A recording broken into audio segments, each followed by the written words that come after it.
वहाँ पे गरीब का जो बेटी मरी है, इसलिए वहाँ पे MP MLA क्यों आएंगे? अगर किसी अमीर का बेटा मरा होता तो वहाँ पे निश्चित रूप से ही आते। हमारी आर्थिक स्थिति दयनीय है। हम जाति के चमार से आते हैं।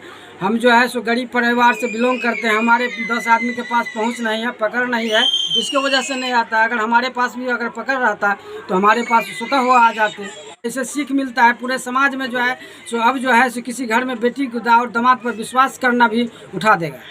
हम अभी मधुबनी जिला के बाबूबरी प्रखंड के छोरही पंचायत के ओरहा गांव में हैं और ओरहा गांव में बीते 4 दिन पहले रात्रि में इस परिवार की एक बेटी जिनकी 8 महीना पहले शादी हुई थी, उनके पति और रात्रि में सोने के दरमियान 1 से 2 बजे के बीच में अपनी पत्नी को सोती हुई अवस्था में मार करके चले जाते हैं। उसी का आप यहाँ नज़ारा देख रहे हैं। पूरा गांव गमगीन है। क्या नाम है सर आपका? मेरा नाम बिंदेश्वर राम हुआ जी। क्या कहना चाहेंगे इस घटना को लेकर के? घटना से क्या कहेंगे, ये हमारी भतीजी थी।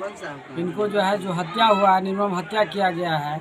जब मुखिया भी छुआछूत मानते हैं, इस घटना को भी छुआछूत दृष्टि से देखा जाता है, तो विधायक MP की किसकी बात कहा जाए?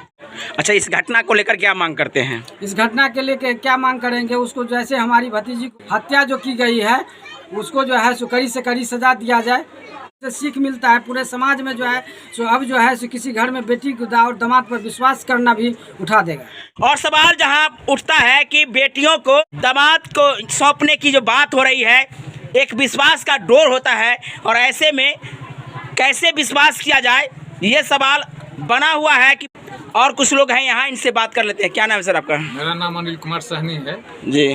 ये जो घटना हुई है ये दुर्भाग्य है। वैसा घटना आज तक हम लोग नहीं देखा, क्योंकि दहेज के कारण उनके घर पर पहुंच करके उसकी हत्या कर दी जाती है। ये साहस है या कहेंगे कि इस प्रशासन के अंदर में बढ़ता हुआ एक ताकत है? ये प्रशासन जो मूक दर्शक बनी हुई है उसी का नतीजा ही है। आज तक अगर प्रशासन अगर सशक्त हो तो वहाँ पे क्राइम करने वाले को सोचना पड़ेगा, लेकिन वहाँ पे बिहार में तो अब शासन नाम का कोई चीज ही नहीं है। क्या मांग करते हैं सर आप? मैं मांग करता हूं कि जल्द से जल्द उनका गिरफ्तारी हो। 4 दिन बीत जाने के बाद भी उसकी गिरफ्तारी नहीं हुई। खुले में घूम रहा है। खुले में घूम रहा है कि जब पूरे दिन उसका मोबाइल खुला हुआ है, उसके बाद भी उसको ट्रैक नहीं किया गया और उसके बाद अभी तक उसको अरेस्ट नहीं किया गया। कि जबकि अगल बगल में ही घूम रहा है, मेरा आदमी उसको खोज रहा है, लेकिन प्रशासन के तरफ से सिर्फ खाना पूरी किया जा रहा है। सुन रहे हैं ना, बता जो रहे हैं कि अभी भी किस प्रकार की खाई समाज में बनी हुई है, जहां एक तरफ आर्थिक कमजोरी हो और दूसरी तरफ सोशल स्टेटस का जो मामला होता है, उसमें खासकर जो निचले तबके में जिस परिवार में ये घटना घटी है, उस घटना को लेकर के उनके चाचा जी जिस प्रकार से इस बात को रखे हैं, शायद ऐसा घटना किसी बड़े घर में या किसी बड़े परिवार में घटी होती तो शायद इस प्रकार से लोग आने से कतराते नहीं। कौन सी ऐसी गलती है इनकी जो इनके दरवाजे तक एक सांत्वना तक देने के लिए नहीं पहुंचे हैं? और सबसे पहले मैं कहना चाहता हूं, बिहार सरकार जब कह रही है कि वहां पे दहेज मुक्त है, उन्होंने कानून भी बनाया, लेकिन उस कानून का पालन अक्षर से कहीं पे भी नहीं हो पा रहा है। और समाज में तो यह बना हुआ है कि दहेज जो अगर नहीं देगा तो शादी नहीं होगा। ये मानते हैं ना? हाँ, ये उसको मानते हैं। और क्योंकि प्रशासन वहाँ पे सजग नहीं है, सरकार सजग नहीं है, उसके कारण हो रहा है। अगर मान लिया जाए किसी को अगर बेटी के अगर शादी में दहेज अगर नहीं दे तो प्रशासन के द्वारा उसको शादी करवा दिया जाएगा, वैसा आज तक हम लोग नहीं सुना। ऐसा सरकार लाख ढकोसला कर ले, लेकिन बिना दहेज के कोई काम हो नहीं सकता है। क्या कहना चाहते हैं सर? इंसान की सजगता क्या करेगा? अगर हम सजग है और बड़ा बम आके गिरेगा, उसका कोई रोक सकते हैं? तो दहेज यही प्रताड़ना है कि आदमी को खोखला बना रहा है। इसको अगर चाहे समाज नहीं रोक सकता है, जब तक प्रशासन नहीं सोचे। अगर हम शिकायत करने के लिए कहाँ जाएंगे? हमसे दहेज मांगेगा तो प्रशासन के पास, लेकिन प्रशासन कुछ कर नहीं पाती। क्या नाम है आपका? संजीत यादव। और इनसे जानकारी लेते हैं कि आपके पंचायत में जो घटना घटी है, उस घटना को लेकर क्या कहना चाहेंगे।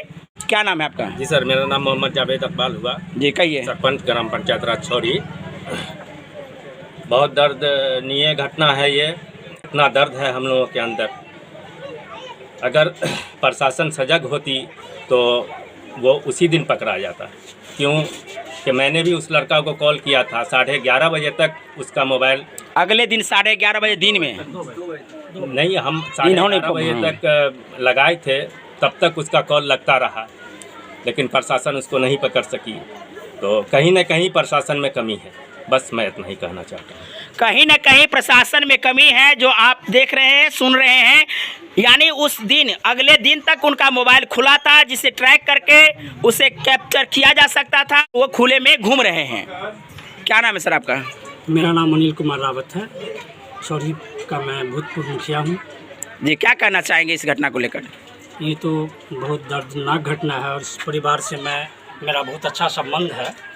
किसी अमीर का मतलब लड़की मरा होता है तो बहुत हाईलाइटेड मामला होता है, लेकिन ये हम भी मानते हैं और सब मानते हैं, लेकिन ये गरीब घर में है। ये गरीब घर की लड़की है, इसी वजह से मतलब कुछ ऐसा नहीं हो पाया, अभी तक कोई नहीं पहुंचा है। लेकिन मेरा मानना है कि सब आना चाहिए, इतनी बड़ी घटना है, उनको आना चाहिए। यहाँ पर नहीं आए हैं तो उनका अपना सोच। मिथिलांचल में ऐसी घटना घट रही है और इस ऐसी घटना बल्कि एक नहीं कई और हो चुकी है। इसको लेकर के मिथिलांचल की मिट्टी किस प्रकार से धूमिल हो रही है? मिथिलांचल की मिट्टी तो ऐसी धूमिल हो रही है कि हम लोग को अब कहीं जाने में भी शर्म लगेगा। बहुत ऐसा कहेगा कि मतलब आपके गांव में मार कर चला गया। हमने बहुत बड़ा क्या बताया जाए इस घटना के बारे में कि एक गरीब के घर में ऐसी घटना घटी है, इसलिए कोई यहाँ पहुँच नहीं रहे हैं।